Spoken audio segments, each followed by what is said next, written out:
आज मी तुम्हाला UAEच्या ड्रायव्हिंग लायसन्सच्या काही स्टेप्स सांगणार आहे. म्हणजे UAE ड्रायव्हिंग लायसन्स हे कशा पद्धतीने मिळवलं जातं हे साधं नाही हा मिळवणं. ज्याच्याकडे UAE लायसन्स आहे मी तर म्हणेन तो UAEमध्ये एक किंग सारखाच वावरतो. कारण UAE लायसन्स मिळणं अतिशय कठीण आहे आणि किचकटीचं काम आहे आणि लॉंग प्रोसेसही आहे, इझी नाही आहे. आपण जाणून घेऊया UAEमध्ये ड्रायव्हिंग लायसन्स कुठल्या टप्प्यात मिळतं. माझा हा व्हिडिओ शेवटपर्यंत पहा म्हणजे तुम्हाला नक्कीच जास्तीत जास्त इन्फॉर्मेशन मिळेल. सो मित्रांनो, तुम्ही जर ड्रायव्हिंग लायसन्स घेण्याचा विचार करत असाल UAEमध्ये असताना तर तुम्हाला कुठल्याही अथोराइज ड्रायव्हिंग स्कूलमध्ये जाऊन ॲडमिशन घ्यावी लागते. आता मी तुम्हाला सांगणार आहे टप्पे, म्हणजे कुठल्या पद्धतीने तुमचे स्टेप वाईज स्टेप्स. फर्स्ट तुम्ही ॲडमिशन घेता ड्रायव्हिंग लायसन्ससाठी. त्याच्यानंतर तुम्ही RTA स्वतःची फाईल ओपन करता. म्हणजे तुमचा एमिरेट्स ID तुम्हाला द्यावा लागतो आणि पासपोर्ट कॉपी द्यावी लागते. आणि तुम्हाला जर तुमचं ऑलरेडी ओरिजिनल कंट्रीमध्ये काही लायसन्स असेल तर तेही तुम्हाला द्यावं लागतं. हा झाला पहिला टप्पा. सेकंड टप्पा असा आहे की तुम्ही जेव्हा RTAची फाईल ओपन करता तेव्हा तुम्हाला आय टेस्टसाठी पाठवलं जातं. म्हणजे ते बघतात की तुमची विजन चांगली आहे की नाही. ड्रायव्हिंगसाठी विजनही चांगली लागते. जर मॅन्डेटरी 8 आवर्सचे थिअरी क्लासेस असतात. त्या थिअरी क्लासेस पास झाल्यानंतर तुम्ही पुढच्या टप्प्यात जातात.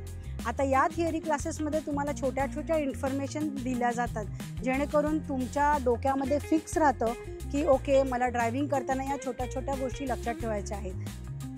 टोटल 5 पार्किंग टेस्ट असतात. पहिला parallel parking, second angle parking, third garage parking, fourth slope parking आणि फिफ्थ असणार आहे इमर्जन्सी ब्रेक. ह्या 5 पार्किंगची तुम्ही स्कूल एक्झाम पास केली तरच तुम्हाला RTA एक्झाम पास करावी लागते. सो हा फार कठीण काळ असतो पार्किंगमधला आणि तो सहजासहजी पूर्ण होत नाही. तुम्ही म्हणाल ओके, हे तर आपण इंडियामध्ये करतो, पण याच्यामध्ये टेस्टिंगच्या वेळेला सेन्सर लावलेले असतात. म्हणजे त्यांच्या काही इम्पॉर्टंट पॉईंट्स असतात, चेकिंग पॉईंट्स असतात.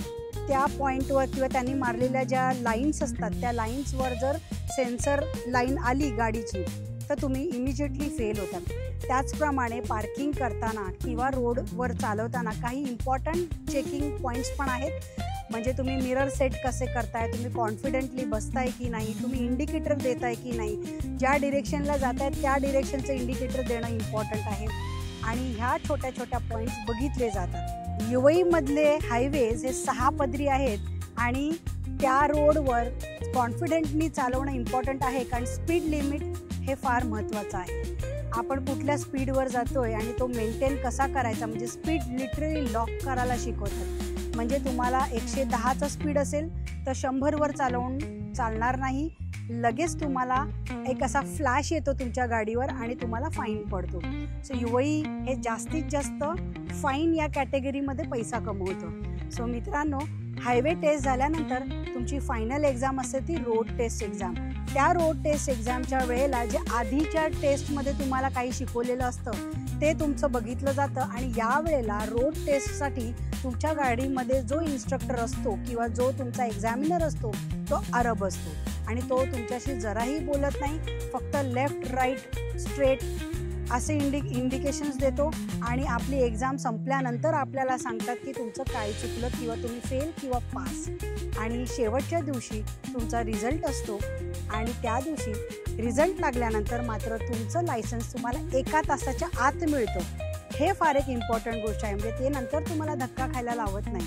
तर मित्रांनो, ही एवढी मोठी प्रोसेस कंप्लीट करण्यासाठी मग मिनिमम 6 ते 7 महिने द्यावं लागतं. तुम्ही कितीही एक्सपर्ट असाल तरी तुमचं अलर्टनेस हे फार इम्पॉर्टंट आहे लायसन्स घेताना. आणि एकदा काय तुम्हाला लायसन्स मिळाला की UAEमध्ये तुम्ही किंग आहात. आणि कारण कुठल्याही डिरेक्शनला तुम्ही तुमची गाडी फिरवू शकता. तुम्ही UAEमधून गल्फ कंट्रीमध्येही बिंदास फ्री जाऊ शकता. सो माझी इन्फॉर्मेशन तुम्हाला कशी वाटली हे तुम्ही मला कमेंट करून नक्की सांगा. धन्यवाद.